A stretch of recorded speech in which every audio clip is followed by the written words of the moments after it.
Dobrodošli u novi video. U ovom videu ću vam pokazati finger tricks, poteze koje ja koristim kada rješavam Rubikovu kocku. Sada ćemo brzo proći kroz svaki od tih finger trikova koje ja lično koristim.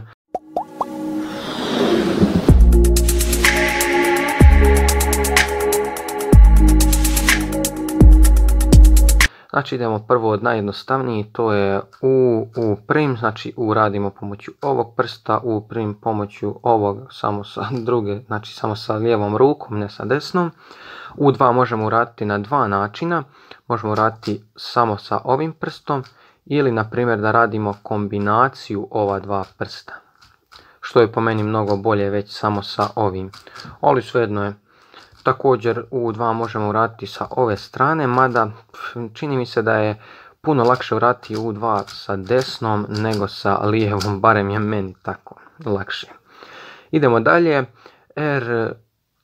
R prim, klasično se radi, nema nikakav poseban finger trick, također LL prim.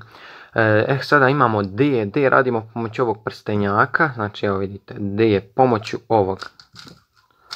D2 također samo dva puta s ovim, ili možete čak kombinaciju sa ovim malim prstom da radite, znači sa ovim malim prstom da radite kombinaciju za D2, odnosno ovo je D prim, a ovo je D. D radite pomoću ovog ovdje prsta, znači ovako. Dalje idemo, poslije znači U, R, L, D imate F. Ja F radim pomoću ovog prsta, znači moram uraditi regrip, što i nije baš tako dobro, bolje bi bilo da radimo pomoću palca, ali jednostavno tako sam naučio i tako ja uvijek radim. F prim pomoću lijeve ruke, odnosno pomoću ovog prsta na lijevoj ruci. B radim pomoću ovog prsta, odnosno pomoću ovog B, znači kao kad radim D, gotovo identično, samo moram opet uraditi regrip da bi, znači ako držite kocku ovako morate uraditi regrip da bi uradili ovo B, jer nekako teško je uraditi na bilo koji drugi način, a da bude brzo, osim na ovaj na koji sam ja sada pokazao. Evo sada ću proći kroz jedan primjer kako koristim ove finger tricks. Također zaboravio sam pokazati kako se to radi malo F, malo R. Ovako sada radimo, znači malo R.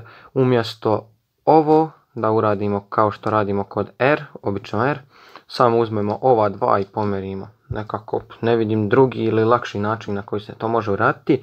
Znači idemo sada ovaj OLL slučaj da riješimo. Znači idemo R, U2, R prim, U prim, R, U i malo R prim. To bi bilo to što se tiče ovog videa, nadam se da ste uživali, da vam se video svidio, da sam vam pomogao. Ako vam se video svidio, ostavite like, subscribeujte se na kanal za još mnogo zanimljivih videa koji ćemo postaviti u narednom periodu. Do sljedećeg puta, čao!